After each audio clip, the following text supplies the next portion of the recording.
first thing I asked them is, where's Edina? I didn't even know where Edina was.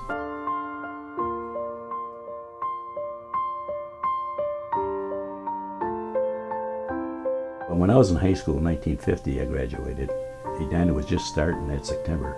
Their first class was 1950. They didn't have a senior class, it was sophomores, juniors. So I didn't know anything about Edina. I said, are you in St. Paul?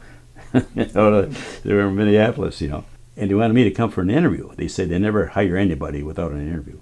And I said, well, I can get out of the service. I can be in Edina in 10 days. And they said, since you can't come for an interview, would you take the job on a long-term substitute basis? And then if we like you and you like us, we'll give you a regular contract for the next year. And I says, I'll be there. I'll be there in 10 days, So that's the way I got the job. They had warming houses with wood burning stoves.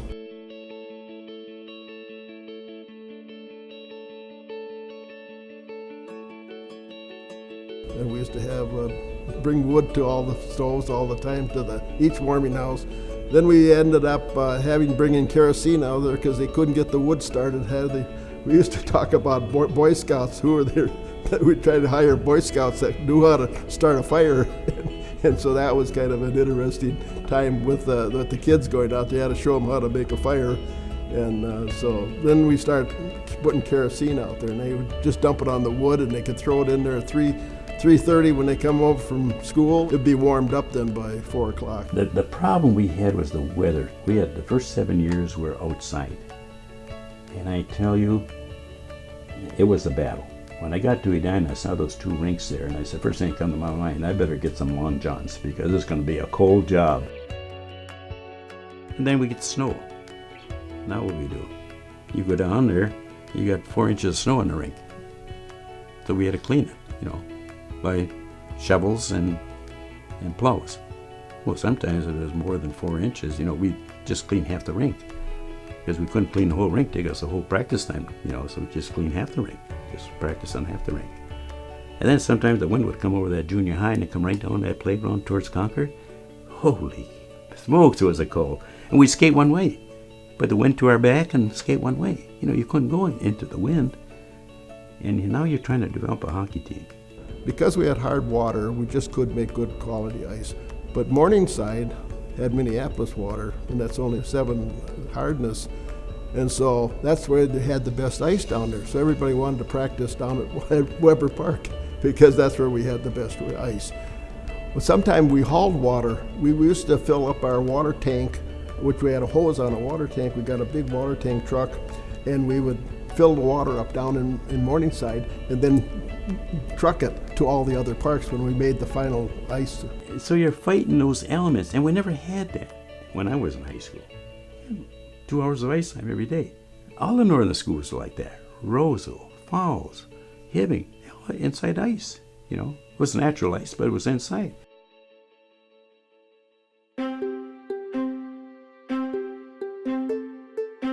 We got in there in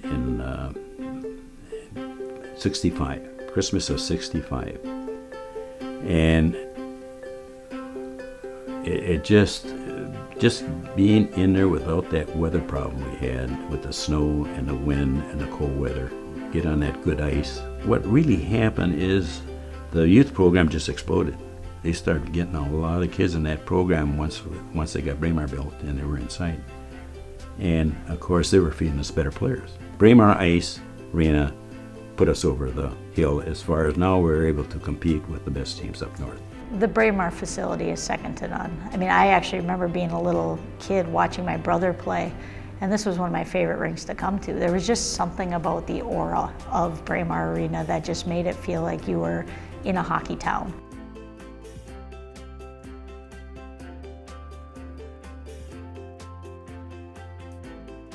And I think the coolest thing about Braemar is it still has that character and that piece that is just, there's something about it, but yet we've continued to upgrade and to make sure it's a newer facility while maintaining that character of the past. So I think they've done a really good job in Edina of making sure that they maintain that. Now you take a look at this facility as it sits today. You've got the West Rink, which is traditionally one of the most unbelievable rinks in the state, let alone the country.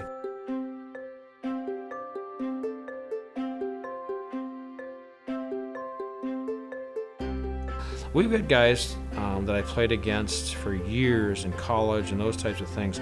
They loved coming to Braemar Ice Arena. From back in the 70s and back in the 60s, from the guys that I knew, loved to come and play at Braemar Ice Arena. It's one of those classic old arenas where there's seating all the way around, which is rarely seen in arenas in any place. It's got that old style type of appeal to it. It's got so much history to it. It's a big, big part of the community and a big part of the community's history. Well, I think it starts with just the mentality of the city. I mean, it's kind of like being from Minnesota. When you live in Minnesota as a hockey person, you just feel like you live in the state of hockey. I think people live in Edina feeling like this is the city of hockey. Not all people play hockey, but if you're a hockey person in Edina, you take an extra pride in that. We've had so many people along the way that have helped build the foundation, again, specifically for girls hockey. And this is years before I was even here. They had an established MITE program, and really it's a law of numbers. I mean, the more kids you have playing, the more successful you're going to be, simply because you have more kids to choose from on the way up. You take a look at this facility here, you take a look at the history here, you take a look at the youth program, and everybody asks why there's so much success here. Well, there's success here because of the people that are involved in the program. Not only at the high school level, but the youth program. I mean, there's people that dedicate themselves for hours upon hours upon hours upon hours every winter at absolutely no fee whatsoever. They don't make any money doing it. It's a passion they have within this community, and it breeds success. If you take a look at the squirt level, the peewee level, the bantam levels, they've all had great success going through the process, going through the program, and that's going to bring success to the high school program. If you don't have a good feeder system, you don't have a good system within the youth program and good coaches at the youth program, you're not going to get the product that you need at the high school level to be successful. I watch a lot of youth hockey, and what's fun is when you go over there and you see former high school players that went to college, they come back to Edina, live in Edina, raise their family here. Now they get involved with the hockey program and are coaching youth hockey, traveling hockey, or just in-house hockey. They're involved with it. It's just a great thing, and that's something about hockey. So you want to put back to the game what you took out of it, you know. Or when you were a kid and you received the same help from adult parents that were volunteering. I've been very fortunate to have a lot of good coaches growing up, one of them being my dad.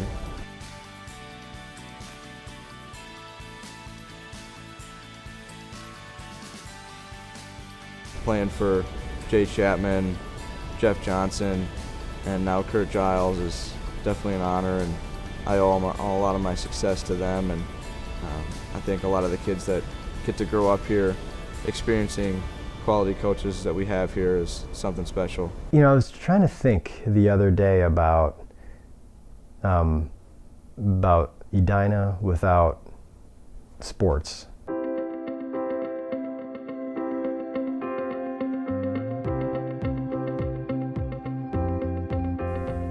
Right? I was trying to think about that. And then I was also trying to think about Edina sports without Edina High School. Right? Because that's happening for a lot of kids. They're growing up in high schools that don't value athletics. I can't imagine one without the other. I don't know if you get the caliber of education in the truest sense of the word. So not just from teachers who are instructing students, but from the experiences of people, of kids, really about kids, growing up in the community and becoming productive and upstanding citizens in the community and elsewhere without both of those dynamics at play, the school and the sport. When you look back at your life at the age you are that we sit here today, what are the most fond thoughts and memories in your whole life? Is your high school days. I mean, that's the way it should be. They're just kids. There's another thing you have to remember too. They're not professional athletes, they're not college hockey players, they're not junior hockey players, they're just kids. They're 16, 17-year-old kids still trying to figure out who they are, what they do, what they're going to do, how they're going to do it. There's a lot of real open space here with these kids at 16 and 17 years old. They're just young kids, so you can't expect them to be pros at everything and do everything right and do nothing wrong. And the expectations have to be with 16 or 17-year-old kids. They can't be beyond that. And they should be having fun. They're 16, 17 years old. Those are the days when you look back and go, hey, you know what, that was the best. That's when it should be fun, and it should continue to be fun. They should walk into this locker room and just be so excited to be here, so excited to be part of this program, so excited to be part of Edina history that they can't stand themselves. The Edina hockey community is second to none. I mean, having grown up outside of Edina, you kind of always look in and it's kind of this mystique. You don't really know what it is. You know they're always really good. You know they always have numbers, but you just can't really understand it until you're a part of it. There's no question that the biggest thing for any high school kid is to play in that tournament. I think that is, I mean, where do you get that atmosphere, television, the crowds? You have to play in National Hockey League, you know, to get a number of people like that. It's big. It's big nationwide. People hear about it. They can't believe that you get 100,000 people in there for 3 days. First time stepping out on the ice at the X was definitely very nerve-wracking, and the moment you hit the ice, you get a lot of memories from watching guys when you're little and thinking, wow, now we're here and we have a chance to win a state championship.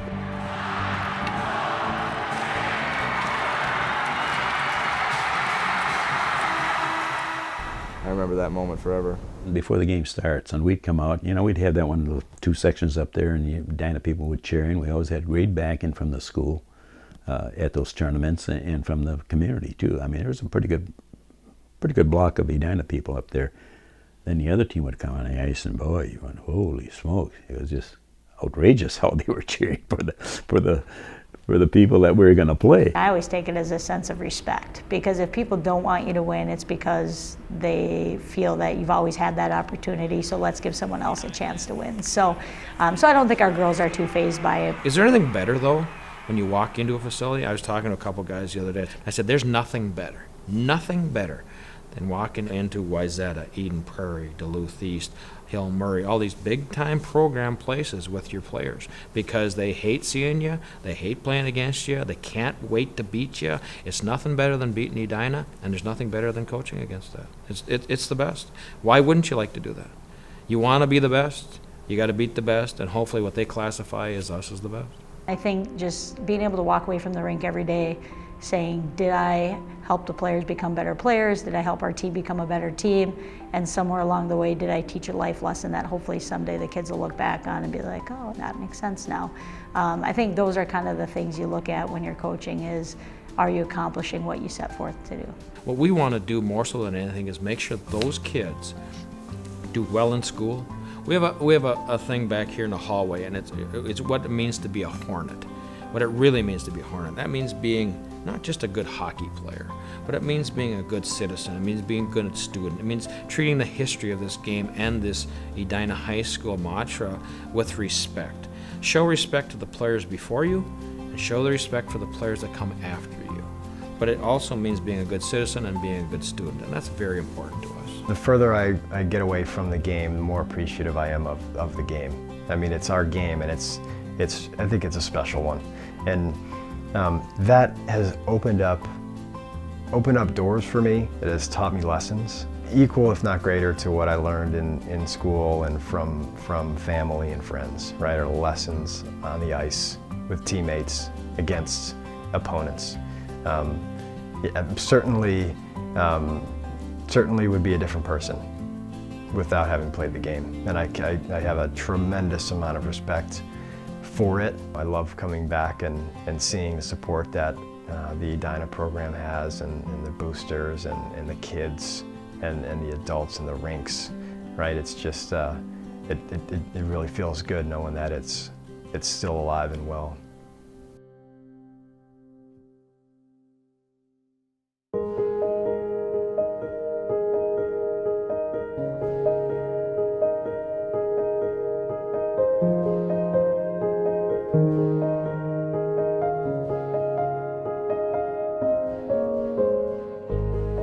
They were there in November, all 17, eager to play in a little bit green.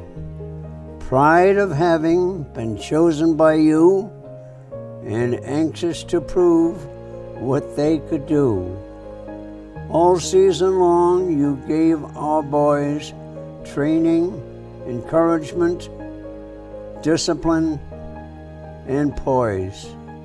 You taught them to shoot, pass, and score and worked on the teamwork as a means to more.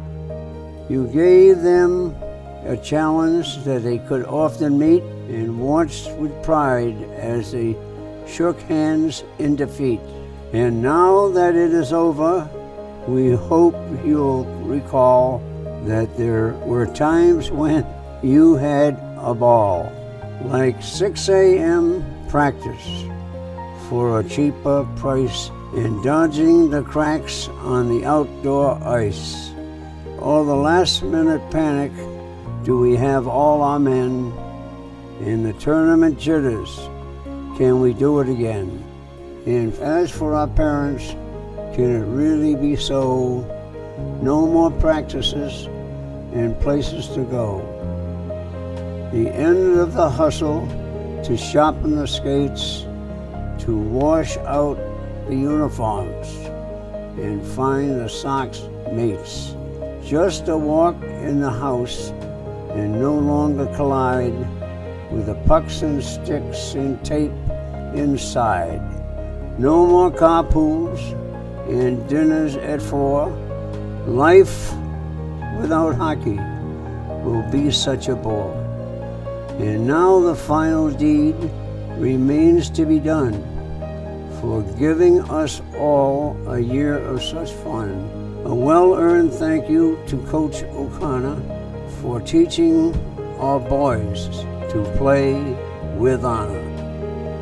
The parents, Edina West Pee Wee B, 1974-75.